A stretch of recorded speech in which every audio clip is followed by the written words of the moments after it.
Hello students, welcome back. First of all, happy Holi to all of you. Last video में हमने question number 27 तक complete कर लिया था। तो आज हम कंटिन्यू करने वाले हैं क्वेश्चन नंबर 28 से। ठीक है, हमारा टॉपिक चल रहा था refraction of light at spherical surfaces. ठीक है, जिसने भी इसके पहले के वीडियोस को नहीं देखा है वो मेरे पहले वीडियो देख ले। ठीक है, स्टार्ट करते हैं हम क्वेश्चन नंबर 28 से। ठीक है, फर्स्ट ऑफ ऑल क्या करना है, क्वेश्चन रीड करना है। क्वेश्चन रीड करता हूँ। गिवन है a convergent beam of light passes through a diverging length of focal length 0.2 meter and comes to a focus on the axis 0.3 meter behind the lens. Where would the beam have been focused in the axis of the lens? ठीक है, ये question बोला है। ठीक है, सबसे पहले देखते हैं डाइवर्जिंग लेंस। सबसे पहले हमें क्या देखना है, डाइवर्जिंग लेंस। तो यहाँ पे वर्ड आया है डाइवर्जिंग लेंस। देखो डाइवर्जिंग लेंस जो होता है किसको बोलते हैं, डाइवर्जिंग लेंस जो है हमारा, डाइवर्जिंग लेंस होता है हमारा, कौन सा डाइवर्जिंग लेंस होता है, वो होता है कॉनकेव। ठीक है, कौन सा, किस लेंस को हम लोग डाइवर्जिंग लेंस बोलते हैं, that is called convex lens. ठीक है, कन्वर्जिंग लेंस किसको बोलते हैं, कन्वर्जिंग कॉन्वेक्स लेंस को बोलते हैं। ठीक है, तो कॉनकेव लेंस देखो डाइवर्ज कैसे करता है। ठीक है, ये है हमारा क्या है, ये हमारा कॉनकेव लेंस है, डाइवर्जिंग प्रॉपर्टीज की। ठीक है, ऐसे आएगी जो लाइट रेस तो क्या होगी, इस तरीके से ये डाइवर्ज हो जाती है। ठीक है, इसलिए इसको क्या बोलते हैं, डाइवर्जिंग लेंस बोलते हैं। ठीक है, देखो क्वेश्चन में एक टर्म हमारे पास और आया जिसको हम लोग बोल रहे हैं कन्वर्जेंट बीम। क्या कह रहे हैं, कन्वर्जेंट बीम। कन्वर्जेंट बीम से सेंस क्या है, कन्वर्जेंट बीम ऐसे होती है ये। ठीक है, converge at a one point. ठीक है, टू और more than two lights meet at a single point, इसको बोलते हैं कन्वर्जिंग प्रॉपर्टी। ठीक है, तो ये तो बेसिक बात हो गई डाइवर्जिंग लेंस की, तो किसको कहते हैं और कन्वर्जेंट बीम किसको कहते हैं। ठीक है, अब हम आते हैं अपने सम पर जो कि हमारा क्वेश्चन है। ठीक है, तो क्वेश्चन का मैंने फिगर पहले ही ड्रॉ कर दिया है। ठीक है, अब मैं बताता हूँ क्वेश्चन में बोला क्या गया है। बोला है कन्वर्जेंट बीम है जो, ठीक है, वो जब उसकी वे में हम एक क्या करते हैं, डाइवर्जिंग लेंस को अगर प्लेस कर देते हैं तो वो फोकस होती है 0.3 मीटर पे। ठीक है, यहाँ पे देखिएगा ये हमारे पास आ रही थी कन्वर्जेंट बीम आ रही थी और इसके वे में हमने क्या किया, एक बीच में हमने क्या प्लेस कर दिया है, कॉनकेव लेंस प्लेस कर दिया। तो कॉनकेव लेंस प्लेस करने की वजह से जो ये हमारे पास जो यहाँ पे हमें कन्वर्ज होना था वो कहाँ पे हो रही है, यहाँ पे इस पॉइंट पे, यानी पॉइंट पी है, इस पॉइंट पे ये क्या हो रही है, कन्वर्ज हो रही है। क्यों, क्योंकि इसके वे में हमने क्या पुट किया है, डाइवर्जिंग लेंस पुट किया है। तो ये जो रेज यहाँ पे कन्वर्ज हो रही थी इसको ये थोड़ा सा और डाइवर्ज कर देगा, तो ये यहाँ पे मीट होगी। ठीक है, अब इन्होंने बोला है कि लेंस को प्लेस करने के बाद में ये कहाँ पे फोकस हो रही है, 0.3 मीटर पे फोकस हो रही है। तो ये क्या हो गया, इसको हम किस तरह से ट्रीट करेंगे, as a image distance treat करेंगे। ठीक है, और हमें निकालना क्या होगा, हमें क्या कैलकुलेट करना होगा, यू कैलकुलेट करना होगा। ठीक है, और इसकी जो फोकल लेंथ हमें दी गई है, जो इसकी फोकल लेंथ हमको दी गई है वो दिया गया है 0.2 मीटर। फोकल लेंथ इसकी कितनी दी गई है, 0.2 मीटर। माइनस में होगी क्योंकि जो कॉनकेव लेंस होता है उसकी जो फोकल लेंथ होती है वो कितनी होती है, 0.2 मीटर होती है। ठीक है, तो अब बेसिक कैलकुलेशन है। मेन जो था इसका डायग्राम था, डायग्राम हमने ड्रॉ कर लिया। डायग्राम ड्रॉ करने के बाद में अभी से करने में कोई प्रॉब्लम नहीं होने वाली है। ठीक है, सीधे से हम अपना लेंस फॉर्मूला यूज करते हैं, 1/f equals to 1/b minus 1/u। ठीक है, हमें कैलकुलेट क्या करना है, u कैलकुलेट करना है, f और v हमें नोन है। तो 1/f के प्लेस पे क्या हो गया, 1/0.2 माइनस का। ठीक है, और 1/b, v कितना दिया है, पॉजिटिव होगा, है ना, क्योंकि इसको ऑरिजिन कंसीडर करें तो इस साइड की डिस्टेंस हमारी पॉजिटिव होगी। तो v कितना हो गया, v हो गया हमारे पास 0.3 माइनस 1/u। हमें बेसिकली क्या कैलकुलेट करना है, हमें यहाँ से u को कैलकुलेट करना है। ठीक है, तो कैलकुलेट करते हैं, 1/u को हम इधर ले आते हैं तो ये हो गया 1/u, ये हो गया 1/0.3, ये हो गया प्लस 0.2। ये माइनस का टर्म था, इधर आके क्या हो जाएगा, सिंपली हमारा प्लस हो जाएगा। ठीक है, इसे फ्रैक्शन में बना लेते हैं, इसको लिख लेते हैं 10/3, इसको लिख लिया हमने 10/2। अब एलसीएम लेके इसको हम सॉल्व करेंगे, 1/u, 3 2 का एलसीएम कितना होगा, 6, 3 2 6 और 10 2 कितना हो गया 20, 2 3 6, 3 10 कितना होगा 30। तो ये हमारे पास टर्म आ चुका है, कितना हो गया 50/6। हमारे पास कितना हो चुका है, ये 50/6 हो चुका है। ठीक है, इसको हम क्या करते हैं, 100 बना लेते हैं। तो इसे 2 से मल्टीप्लाई कर देते हैं, नीचे भी हम 2 से मल्टीप्लाई कर देते हैं। तो यहाँ पे हमारे पास ऑब्टेन हुआ 1/u = 100/12। कितना हुआ? 100/12 हो गया। ठीक है, तो यहाँ से अगर हम u की वैल्यू निकालेंगे तो u = हो गया 12/100 और ये हो गया 0.12 मीटर। ठीक है, तो जो फाइनल जो हमारे पास इसका जो आंसर आया है वो आया है u = प्लस 0.12 मीटर। देखो प्लस आया है 0.12 मीटर, इसकी मीनिंग क्या है? इसकी मीनिंग ये है कि बिहाइंड द लेंस, है ना, इधर बनेगी बिहाइंड द लेंस, ये तो आंसर होगा बिहाइंड द लेंस। क्या है? Behind the lens. कितना? 0.12 मीटर। ठीक है, means in absence of diverging lens. क्या मतलब है? In absence of diverging lens the convergent beam of light converge at 0.12 meter behind the lens। ठीक है, ये था हमारा क्वेश्चन नंबर 28। ठीक है, नोट कर लीजिए आप लोग। सेम क्वेश्चन जो है हमारे पास है 29। ठीक है, जो इसका 29 क्वेश्चन है वो भी हमारा एज इट इज है, सेम क्वेश्चन है, कोई चेंज नहीं है। सिर्फ उसमें क्या करना है, यहाँ पे हमें निकालना था v और वो सॉरी यहाँ पे हमें u कैलकुलेट करना है और इस क्वेश्चन में हमें v कैलकुलेट करना होगा। ठीक है, और कोई चेंज नहीं है, सेम क्वेश्चन है। ठीक है, इसको कैलकुलेशन को मैं इरेज कर दे रहा हूँ और जो डायग्राम है डायग्राम इजीली भी रहने वाला है। ठीक है, पहले इसको मैं इरेज कर दे रहा हूँ तो फिर इसके बाद हम करते हैं अपना क्वेश्चन। ठीक है, दिस इज क्वेश्चन नंबर 29। मैंने इरेज कर दिया है। ठीक है, और देखो बच्चों, हो सकता है थोड़ा सा आज जो है वॉइस वगैरह का कोई इशू हो सकता है ना, क्योंकि बैकग्राउंड में आज होली है तो अगल बगल साउंड बज रहे हैं, तो थोड़ा बहुत हो सकता है वॉइस आ रही हो तो इग्नोर करिएगा प्लीज। ठीक है, क्योंकि वीडियो मुझे बनाना भी बहुत जरूरी था, इसलिए मुझे आज के दिन बनाना पड़ रहा है, तो हो सकता है वॉइस थोड़ा सा आप लोग को आ रही हो। ठीक है, तो नेक्स्ट देखते हैं क्वेश्चन नंबर 29। ठीक है, नेक्स्ट क्वेश्चन हमारे पास क्या है? Question number 29। ठीक है, क्वेश्चन रीड कर रहा हूँ।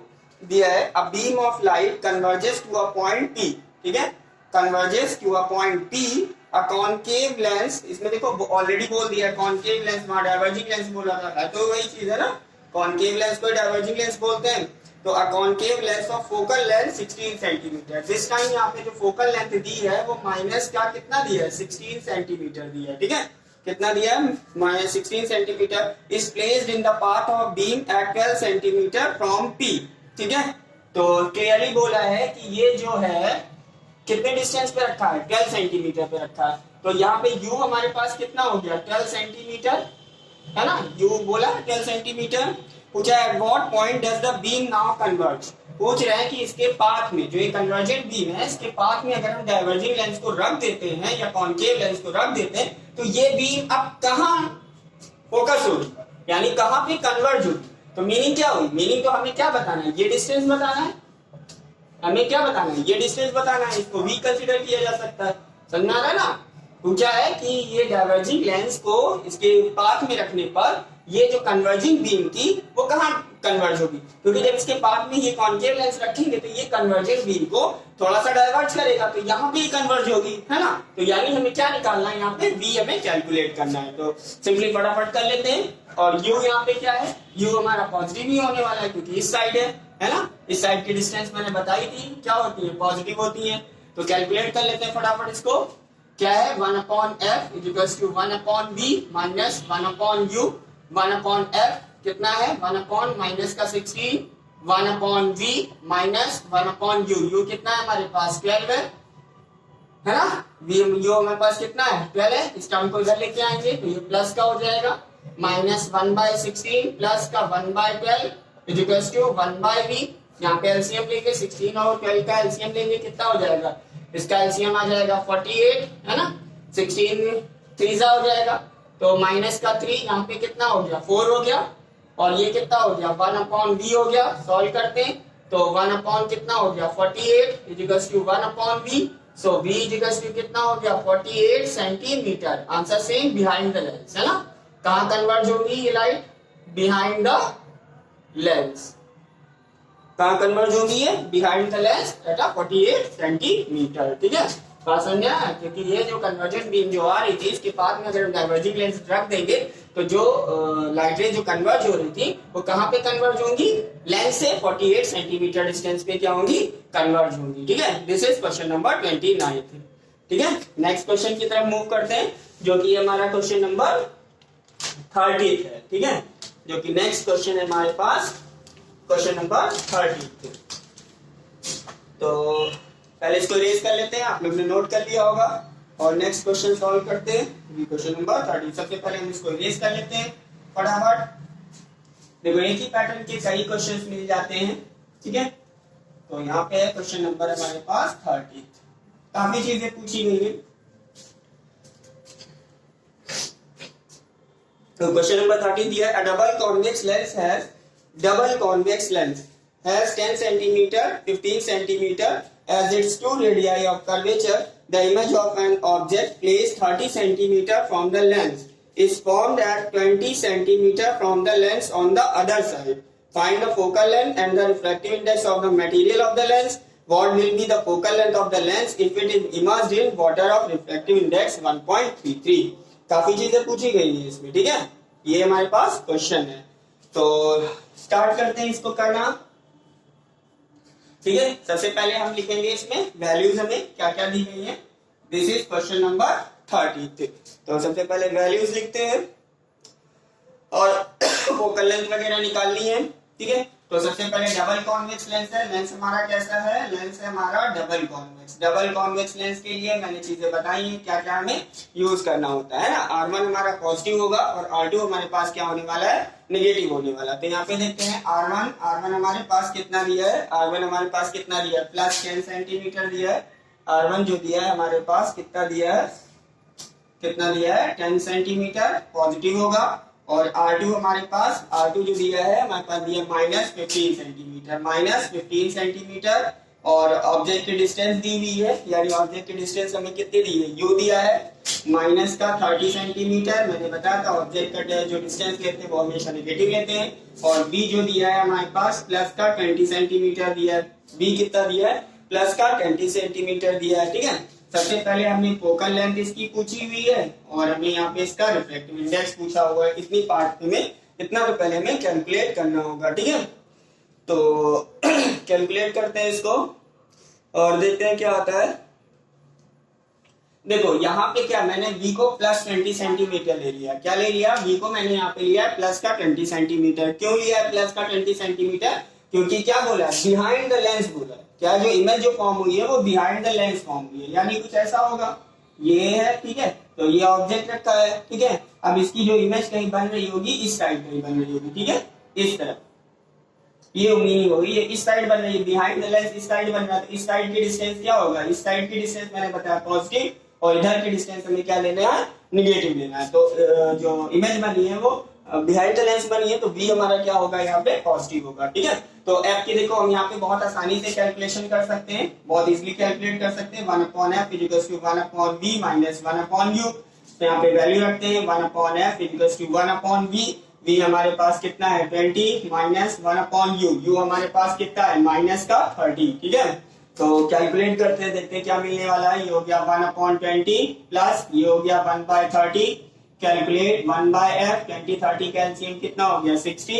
ये हो गया 3, ये हो गया 2, ये हो गया 1/f = ये हो गया 5/60। इसको रिड्यूस कर देते हैं, 5 1 या 12, तो f = कितना आ गया? 12 सेंटीमीटर। ठीक है, यहाँ पे हमारी आ चुकी है फोकल लेंथ आ चुकी है। ठीक है, तो फर्स्ट पार्ट हमने इसका कैलकुलेट कर लिया जिसमें हमें फोकल लेंथ इसकी ऑब्टेन हो चुकी है। सेकंड पार्ट में हमें पूछा है इसका रिफ्रैक्टिव इंडेक्स। सेकंड पार्ट में हमें क्या पूछा है? इसका रिफ्रैक्टिव इंडेक्स। तो अब रिफ्रैक्टिव इंडेक्स इसका कैसे निकालेंगे? Refractive index? किस फॉर्मूले को यूज करेंगे? अपना जो हमारे पास कोई इरेज कर देता हूं, इसका हमारे पास कोई यूज नहीं है। ठीक है, तो सेकंड पार्ट जो है, सेकंड पार्ट में हम यूज करेंगे, क्योंकि रिफ्रैक्टिव इंडेक्स किसमें मिलेगा? इस फॉर्मूले में मिलेगा 1/f = n - 1/1/r1 - 1/r2। इस फॉर्मूले को यूज कर लेते हैं, इससे हमें मिल जाएगा। क्यों? क्योंकि फोकल लेंथ भी पता है, R1 R2 भी नोन है, n हम आसानी से कैलकुलेट कर लेंगे। What is n here? n is refractive index. तो 1/f कितना दिया है? 1/12 दिया हुआ है। n we have to find, so n - 1 1/r1 1/R1, R1 कितना दिया है 10 माइनस 1/R2, R2 कितना दिया है माइनस का 15, कितना दिया है माइनस का 15। सॉल्व कर लेते हैं इसको, 1/12 इज इक्वल्स टू n-1, ये हो गया 1/10 माइनस माइनस प्लस, ये हो गया 15, ये हो गया 1/12 इज इक्वल्स टू n-1, 15 10 का एलसीएम कितना होगा 30, 10 3 जा 3, 15 2 जा, ये हो गया 1/12 n-1 और ये हो गया 5/30, 5 1 जा 5 6 जा, तो 1/12 is equals to n-1 into 1/6, 6 1 जा 6, 6 2 जा 12, तो 1/2 इज इक्वल्स टू n-1, 1 इधर ले आएंगे तो ये प्लस का हो जाएगा, 1 को क्या करेंगे इधर लेके आएंगे तो 1 हमारा क्या हो जाएगा प्लस का हो जाएगा, कितना हो जाएगा ये हमारे पास हो जाएगा n is equals to 1/2 plus का 1, what is n is equals to 3/2, 3/2 means 1/5, यानी n जो आ गया वो 1.5 आ गया। ठीक है, रिफ्रैक्टिव इंडेक्स हमारे पास कैलकुलेट हो चुका, रिफ्रैक्टिव इंडेक्स मिल गया, यानी n हमारे पास क्या आ गया 1.5, n आया 1.5, इसको 1.5 है ना, n को हम क्या बोलेंगे, ये किसका रिफ्रैक्टिव इंडेक्स है ग्लास का, ये किसका रिफ्रैक्टिव इंडेक्स है ग्लास का विद रिस्पेक्ट टू एयर है, तो ANG की वैल्यू हमारे पास आ चुकी है 1.5। ठीक है, ये हमारे पास फोकल लेंथ हमें इसकी ऑब्टेन हो चुकी है। ठीक है, और नेक्स्ट पार्ट की तरफ चलते हैं।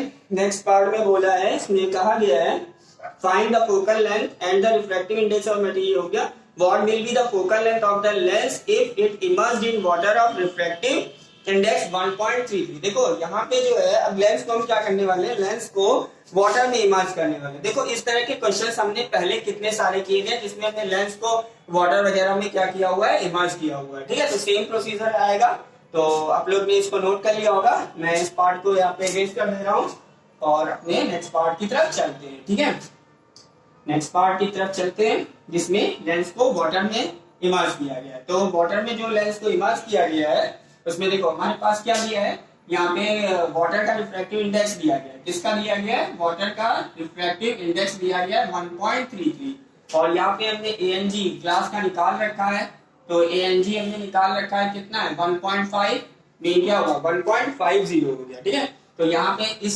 ऐसे क्वेश्चंस में जिसमें लेंस को हम वाटर में इमर्ज करते हैं या लिक्विड में इमर्ज करते हैं, तो हमें पहले वहां पे क्या करना होगा, यहाँ पे हमें कैलकुलेट करना होगा WNG, है ना। WNG जिसने मेरी पिछली वीडियो देखी होगी उनको कोई बात बहुत अच्छे से पता होगी WNG क्या होता है। ठीक है, फिर भी मैं बता देता हूँ, WNG represent refractive index of glass with respect to water. How it is calculated, WNG equals to ANG upon A and W, है ना। कैसे कैलकुलेट करेंगे इसको, ANG upon A and W calculate कर लेते हैं वैल्यू रख के, क्या हो गया 1.50 अपॉन 1.33, सिंपली इसको लिख सकते हैं 1/50, 1/133, ये बन गया।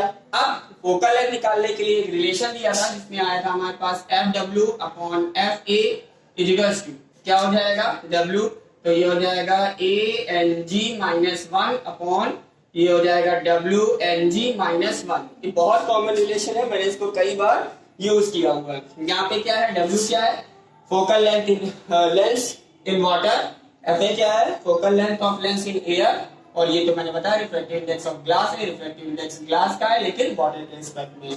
तो वैल्यू रखते हैं यहाँ पे, FW ऑब्टेन हो जाएगा, FW इक्वल्स टू FA हमने कैलकुलेट किया था, यहाँ पे लिखा नहीं, ये लिखा हुआ है 1/12, हमने क्या है 1/12 मतलब यहाँ फोकल लेंथ कितनी है 12 है, तो FA हमारे पास हो गया 12, ANG कितना है 1.50 है माइनस 1, WNG हमारे पास कितना है 150 अपॉन 133 माइनस 1।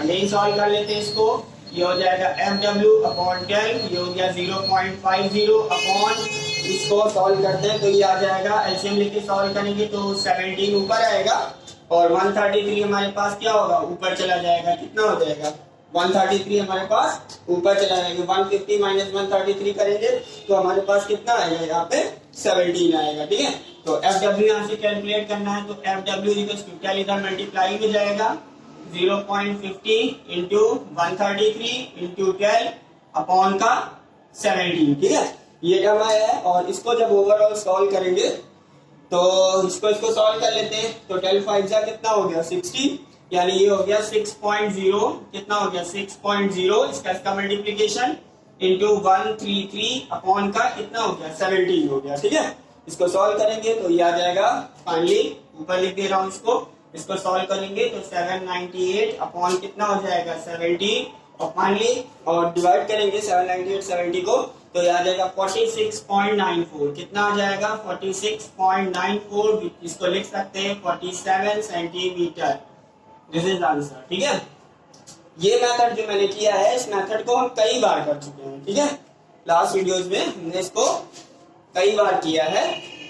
ठीक है, ये था हमारा क्वेश्चन नंबर 30। एक साथ काफी चीजें इसमें पूछी गई थी। ठीक है, हमने 1 बाय 1 सारी चीजें यहाँ पे कैलकुलेट कर ली है। ठीक है, नेक्स्ट क्वेश्चन की तरफ चलते हैं। ठीक है,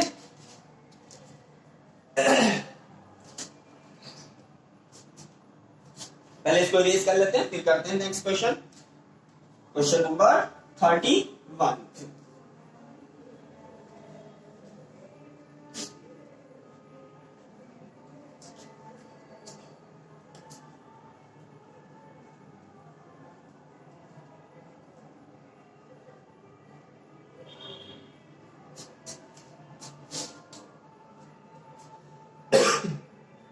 This is question number 31. 31 here, an illuminated object and a screen are 90 centimeter apart. Find the nature and focal length of lens required to produce a clear image on the screen twice the size of the object. ठीक है, ये question है, बोला है an illuminated object and a screen are 90 centimeter apart. Find the nature and focal length of lens required to produce a clear image on the screen twice the size of the object. ठीक है, देखो यहाँ पे जो बोला है सबसे पहली चीज है ऑब्जेक्ट इमेज जो है, सबसे पहले यहाँ देखिएगा, इस चीज को नोटिस में लीजिएगा, इमेज इज ऑब्टेन्ड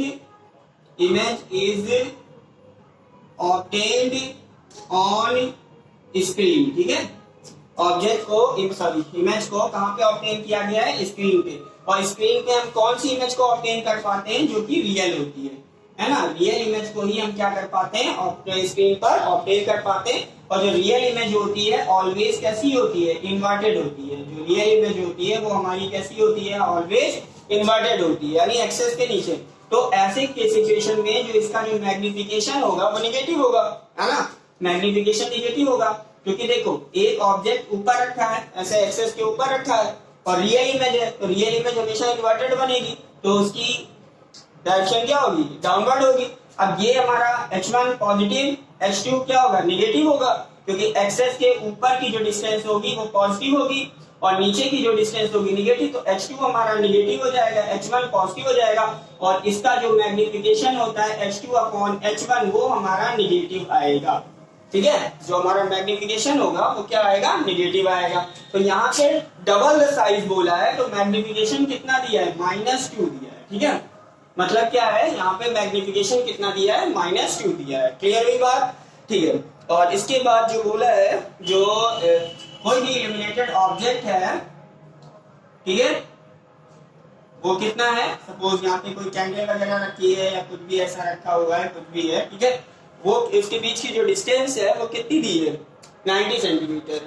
और यहाँ पे इसको स्क्रीन बना लेते हैं, थोड़ा सा जगह कम हो गई, यहाँ पे हमने एक स्क्रीन बना दी है। ठीक है, ये हमारे पास क्या है, इस साइड मैंने क्या बना दिया है, एक स्क्रीन बना दिया है। ठीक है, ये हमारे पास स्क्रीन है। ठीक है, और इसकी और इस स्क्रीन तक की जो डिस्टेंस है वो हमें कितनी बोली गई है, ये हमें बोली गई है 90 सेंटीमीटर। ठीक है, ये पूरी की पूरी जो डिस्टेंस हमें बोली गई है वो कितनी बोली गई है, 90 सेंटीमीटर बोली गई है। ठीक है, तो सपोज ये ऑब्जेक्ट है, यहाँ से यहाँ तक की पूरी डिस्टेंस 90 सेंटीमीटर है, तो यहाँ से यहाँ तक की डिस्टेंस हमने इसको कुछ मान लेते, इसको सपोज x मान लिया, तो इधर की जो इमेज की जो डिस्टेंस हो गई, इमेज की डिस्टेंस क्या हो गई, 90 माइनस x। बात समझ में आ रही है?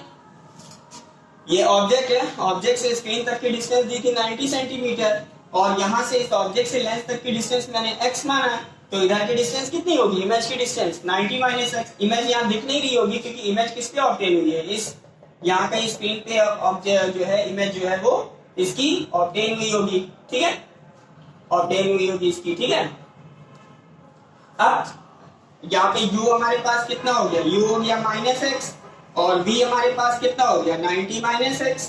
देखो u नेगेटिव इसलिए लिया है क्योंकि एक्सेस है, इस साइड की डिस्टेंस जो होती है वो हमारी क्या होती है, नेगेटिव होती है, सो u हमारा क्या हो गया, नेगेटिव हो गया, ठीक है।